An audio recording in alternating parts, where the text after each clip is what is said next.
नमो भगवते वासुदेवाय नमः। नमस्कार दोस्तों, आप सभी का मेरे YouTube चैनल मायरा बॉयज़ में हार्दिक स्वागत है। आज की इस वीडियो में हम आपको बृहस्पतिवार व्रत कथा सुनाएंगे। कथा सुनने से पहले आप सभी से मेरा अनुरोध है, कमेंट बॉक्स में जय बृहस्पति देव जरूर लिखें।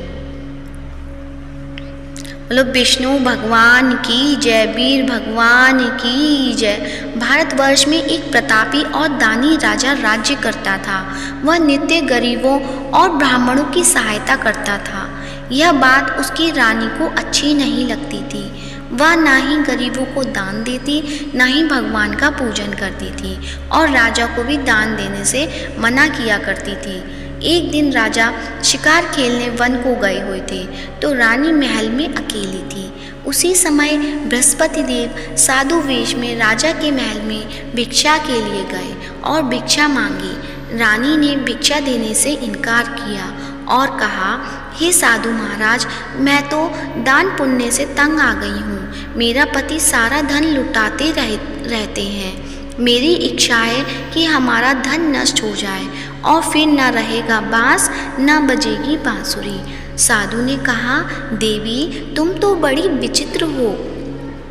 धन संतान तो सभी चाहते हैं, पुत्र और लक्ष्मी तो पापी के घर भी होनी चाहिए। यदि तुम्हारे पास अधिक धन है तो भूखों को भोजन दो, प्यासों के लिए प्याऊ बनवाओ, मुसाफिरों के लिए धर्मशालाएं खुलवाओ।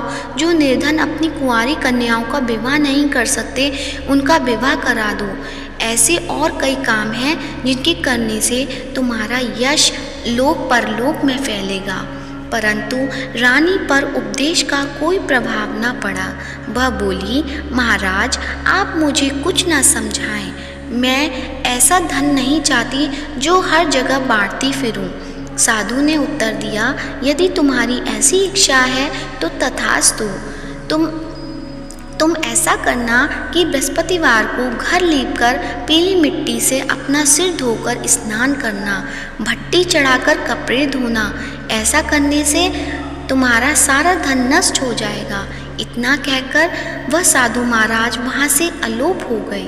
साधु के अनुसार कई बातों को पूरा करते हुए रानी को केवल 3 बृहस्पतिवार ही बीते थे कि उसकी समस्त धन संपत्ति नष्ट हो गई। भोजन के लिए राजा का परिवार तरसने लगा। तब एक दिन राजा ने रानी से बोला कि हे रानी, तुम यहीं रहो, मैं दूसरे देश को जाता हूँ, क्योंकि यहाँ पर सभी लोग मुझे जानते हैं, इसलिए मैं कोई छोटा कार्य नहीं कर सकता। ऐसा कहकर राजा परदेश चला गया। वहाँ वह जंगल से लकड़ी काट कर लाता और शहर में बेचता। इस तरह वह अपना जीवन व्यतीत करने लगा। इधर राजा के परदेश जाते ही रानी और दासी दुखी रहने लगी। एक बार जब रानी और दासी को 7 दिन तक बिना भोजन के रहना पड़ा तो रानी ने अपनी दासी से कहा, हे दासी, पास ही के नगर में मेरी बहन रहती है, वह बड़ी धनवान है, तो उसके पास जा और कुछ ले आ ताकि थोड़ी बहुत गुजर बसर हो जाए। दासी रानी की बहन के पास गई।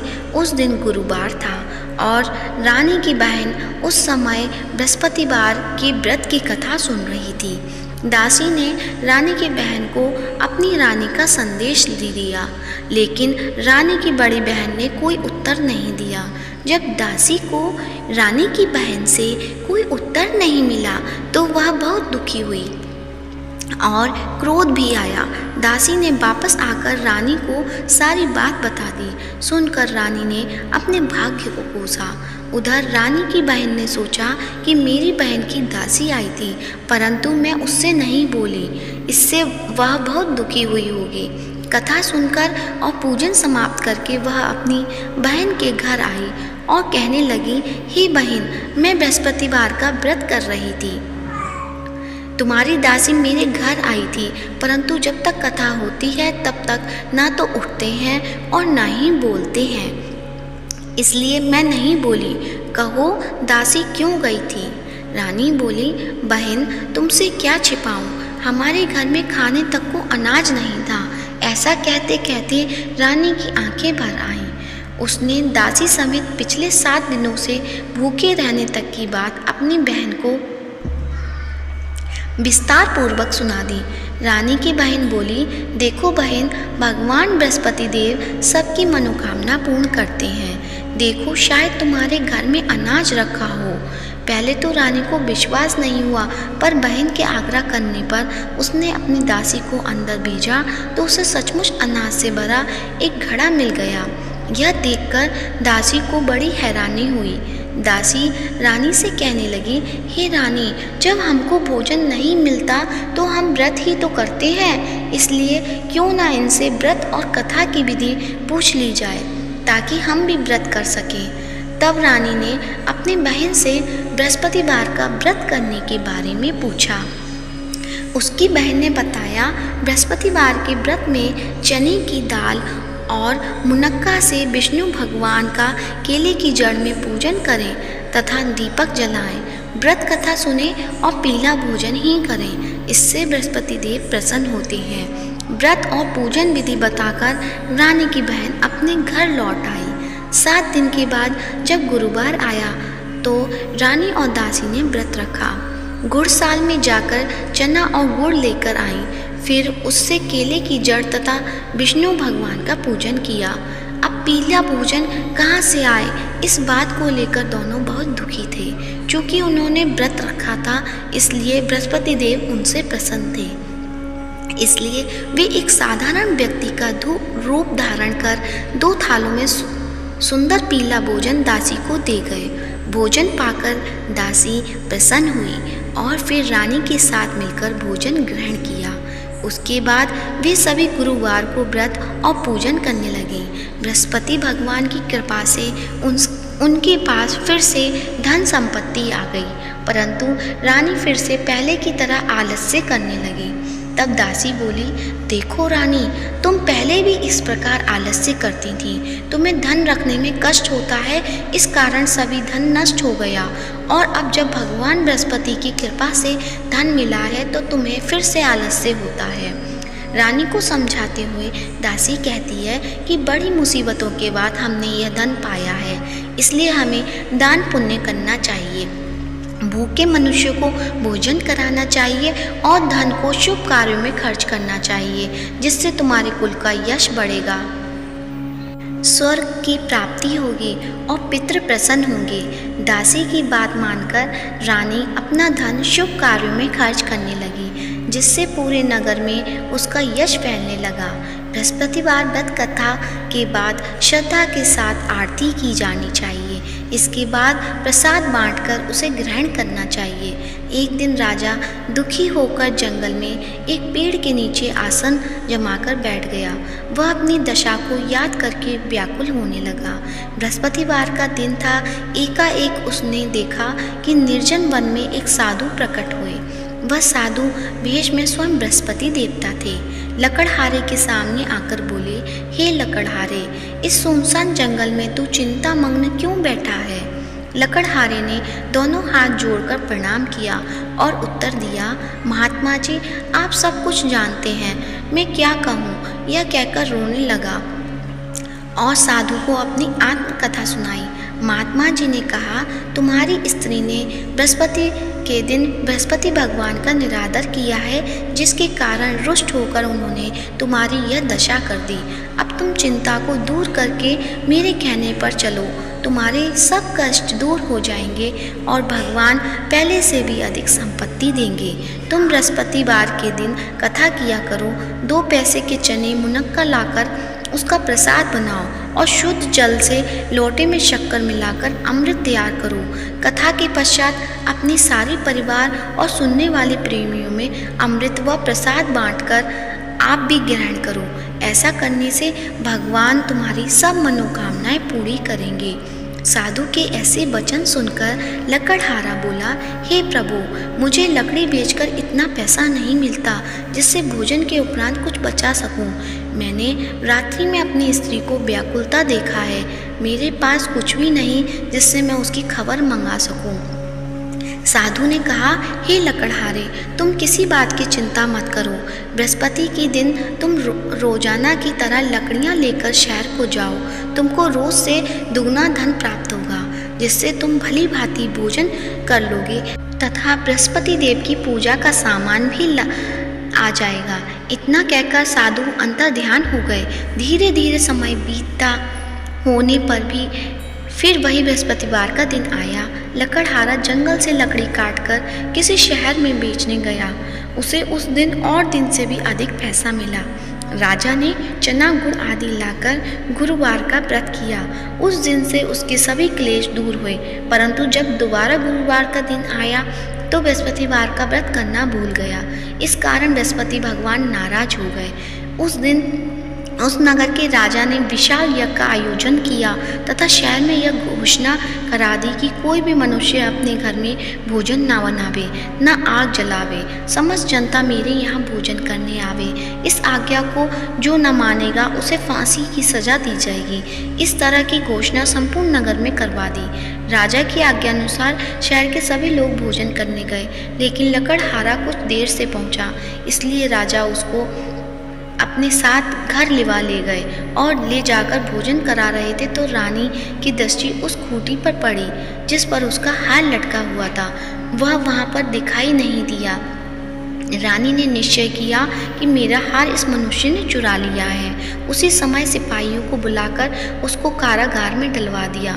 जब लकड़हारा कारागार में पड़ गया और बहुत दुखी होकर विचार करने लगा कि न जाने कौन से पूर्व जन्म के कर्म से मुझे यह दुख प्राप्त हुआ है, और उसी साधु को याद करने लगा जो कि जंगल में मिला था। उसी समय तत्काल बृहस्पति देव साधु के रूप में प्रकट हुए और उसकी दशा को देखकर कहने लगे, अरे मूर्ख, तूने बृहस्पति देव की कथा नहीं करी, इस कारण मुझे दुख प्राप्त हुआ है। अब चिंता मत कर।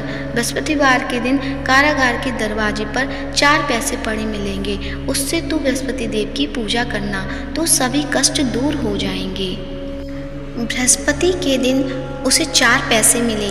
लकड़हारे ने कथा कही। उसी रात्रि को बृहस्पति देव ने उस नगर के राजा को स्वप्न में कहा, हे राजा, तुमने जिस आदमी को कारागार में बंद कर दिया गया है वह निर्दोष है, वह राजा है, उसे छोड़ देना। रानी का हार उसी खूंटी पर लटका है। अगर तू ऐसा नहीं करेगा तो मैं तेरे राज्य को नष्ट कर दूंगा।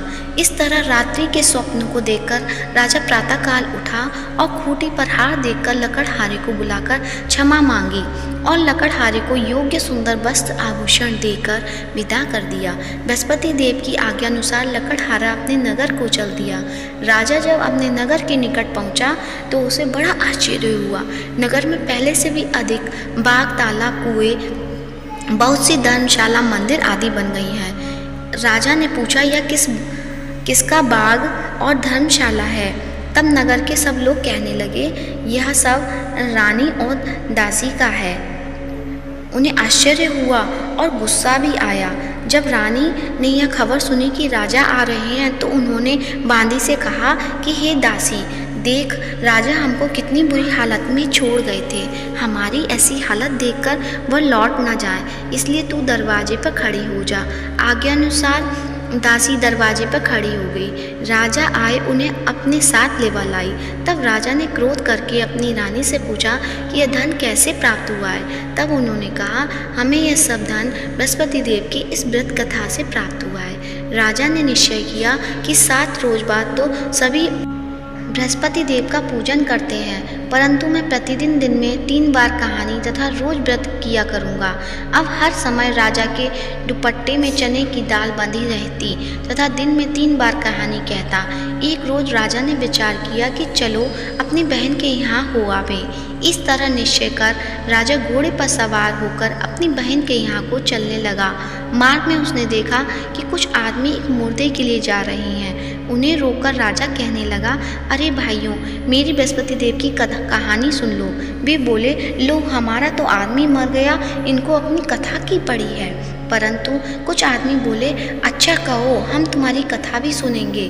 राजा ने दाल निकाली और जब कथा आदि हुई कि मुर्दा हिलने लग गया, और जब कथा समाप्त हो गई तो राम राम करके मनुष्य उठकर खड़ा हो गया।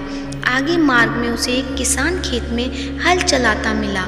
राजा ने उसे देख और उससे बोला, अरे भैया, तुम मेरी बृहस्पतिवार की कथा सुन लो। किसान बोला, जब तक मैं तेरी कथा सुनूंगा तब तक 4 हरिया जोत लूँगा। जा अपनी कथा किसी और को सुनाना। इस तरह राजा आगे चलने लगा। राजा के हटते ही बैल पछाड़ खाकर गिर गए तथा किसान के पेट में बड़ी जोर का दर्द होने लगा। उस समय उसकी माँ रोटी लेकर आई। उसने जब यह देखा तो अपने पुत्र से सब हाल पूछा और बेटे ने सभी हाल कह दिया। तो बुढ़िया दौड़ी दौड़ी उस घुड़सवार के पास गई और उससे बोली कि मैं तेरी कथा सुनूंगी, तो अपनी कथा मेरे खेत पर चलकर ही कहना। राजा ने बुढ़िया के खेत पर जाकर कथा कही, जिसके सुनते ही वह बैल उठ खड़े हुए तथा किसान के पेट का दर्द भी बंद हो गया। राजा अपनी बहन के घर पहुंचा। बहन ने भाई की खूब मेहमानी की। दूसरे रोज प्रातःकाल राजा जगा तो वह देखने लगा कि सब लोग भोजन कर रहे हैं। राजा ने अपनी बहन से कहा, ऐसा कोई मनुष्य है जिसने भोजन नहीं किया हो? मेरी बृहस्पतिवार की कथा सुन ले। बहन बोली, हे भैया, यह देश ऐसा ही है कि पहले यहाँ लोग भोजन करते हैं, बाद में अन्य काम करते हैं। अगर कोई पड़ोस में हो तो देख आऊं। वह ऐसा कहकर देखने चली गई, परंतु उसे कोई भी ऐसा व्यक्ति नहीं मिला जिसने भोजन ना किया हो। अतः वह एक कुम्हार के घर गई जिसका लड़का बीमार था। उसे मालूम हुआ कि उसके यहाँ 3 रोज से किसी ने भोजन नहीं किया है। रानी ने अपने भाई की कथा सुनने के लिए कुम्हार से कहा। वह तैयार हो गया। राजा ने जाकर बृहस्पतिवार की कथा कही, जिसको सुनकर उसका लड़का ठीक हो गया। अब तो राजा की प्रशंसा होने लगी। एक रोज राजा ने अपनी बहन से कहा कि हे बहन, हम अपने घर जाएंगे, तुम भी तैयार हो जाओ। राजा की बहन ने अपनी सास से कहा। सास ने कहा, हाँ चली जा, परंतु अपने लड़के को मत ले जाना, तेरे भाई की कोई औलाद नहीं है। बहन ने अपने भैया से कहा, हे भैया, मैं तो चलूँगी पर बालक नहीं जाएगा। राजा बोला, जब कोई बालक नहीं चलेगा तब तुम ही क्या करोगी? बड़े दुख मन से राजा अपने नगर को लौट आया। राजा ने अपनी रानी से कहा, हम निर्वंशी हैं, हमारा मुंह देखने का धर्म नहीं है और कुछ भोजन आदि नहीं किया। रानी बोली, हे प्रभु, बृहस्पति देव ने हमें सब कुछ दिया है, वह हमें औलाद अवश्य देंगे। उसी रात बृहस्पति देव ने राजा से स्वप्न में कहा, हे राजा, उठ, सभी सोच त्याग दे, तेरी रानी गर्भ से है। राजा की यह बात सुनकर बड़ी खुशी हुई। 9वें महीने में उसके गर्भ से एक सुंदर पुत्र पैदा हुआ। तब राजा बोला, हे रानी, स्त्री बिना भोजन के रह सकती है पर बिना कहे नहीं रह सकती। जब मेरी बहन आवे तुम उससे कुछ कहना मत। रानी ने सुनकर हाँ कर दिया। जब राजा की बहन ने यह शुभ समाचार सुना तो वह खुश हुई तथा बधाई लेकर अपने भाई के यहाँ आई। तभी रानी ने कहा, घोड़ा चढ़कर तो नहीं आई, गधा चढ़ी आई। राजा की बहन बोली, भाभी, मैं इस प्रकार न कहती तो तुम्हें औलाद कैसे मिलती? बृहस्पति देव ऐसे ही हैं, जैसे जिसके मन में कामना है सभी को पूर्ण करते हैं। जो सद्भावना पूर्वक बृहस्पतिवार का व्रत करता है और कथा पढ़ता है अथवा सुनता है, दूसरों को सुनाता है, बृहस्पति देव उसकी सभी मनोकामना पूर्ण करते हैं। भगवान बृहस्पति देव उसकी सदैव रक्षा करते हैं। संसार में जो मनुष्य सद्भावना पूर्वक से भगवान जी का पूजन व्रत सच्चे हृदय से करते हैं, उनकी सभी मनोकामनाएं पूर्ण करते हैं। जो सच्ची भावना से रानी और राजा ने उनकी कथा का गुणगान किया तो उनकी सभी इच्छाएं बृहस्पति देव जी ने पूर्ण की थी। इसलिए पूर्ण कथा सुनने के बाद प्रसाद लेकर जाना चाहिए। हृदय से उनका मनन करते हुए जयकारा बोलना चाहिए। बोलो बृहस्पति देव की जय, भगवान विष्णु की जय। तो आइए अब सुनते हैं बृहस्पति देव की आरती। ओम जय बृहस्पति देवा, स्वामी जय बृहस्पति देवा। छिन छिन भोग लगाऊं, कदली फल मेवा। ओम जय बृहस्पति देवा, ओम जय बृहस्पति देवा। तुम पूर्ण परमात्मा, तुम अंतर्यामी। जगत पिता जगदीश्वर तुम सबके स्वामी, ओम जय बृहस्पति देवा। चरणामृत निज निर्मल सब पातक हरता, स्वामी सब पातक हरता। सकल मनोरथ दायक कृपा करो भरता, ओम जय बृहस्पति देवा। तन मन धन अर्पण कर जो जन शरण पड़े, स्वामी जो जन शरण पड़े। प्रभु प्रकट तब होकर आकर द्वारी खड़े, ओम जय बृहस्पति देवा। दीन दयाल दयानिधि भक्तन हितकारी, पाप दोष सब हरता भव बंधन हारी, ओम जय बृहस्पति देवा। सकल मनोरथ दाय सब संचय हारो, स्वामी सब संचय हारो। विषय विकार मिटाओ संतन सुखकारी, ओम जय बृहस्पति देवा। जो कोई आरती तेरी प्रेम सहित गावे, स्वामी भक्त सहित गावे। जेठानंद वंद सो निश्चय छुट जावे, ओम जय बृहस्पति देवा। स्वामी जय बृहस्पति देवा, स्वामी जय बृहस्पति देवा। सब बोलो विष्णु भगवान की जय हो। प्रेम से बोलो बृहस्पति देव भगवान की जय हो। यदि आज की वीडियो पसंद आई हो तो वीडियो को लाइक करें, शेयर करें, कमेंट करें और कमेंट बॉक्स में विष्णु भगवान की जय हो या जगत के पालनहार की जय हो अवश्य लिखें। और साथ ही मायरा वॉइस चैनल को सब्सक्राइब करें और हमारे चैनल पर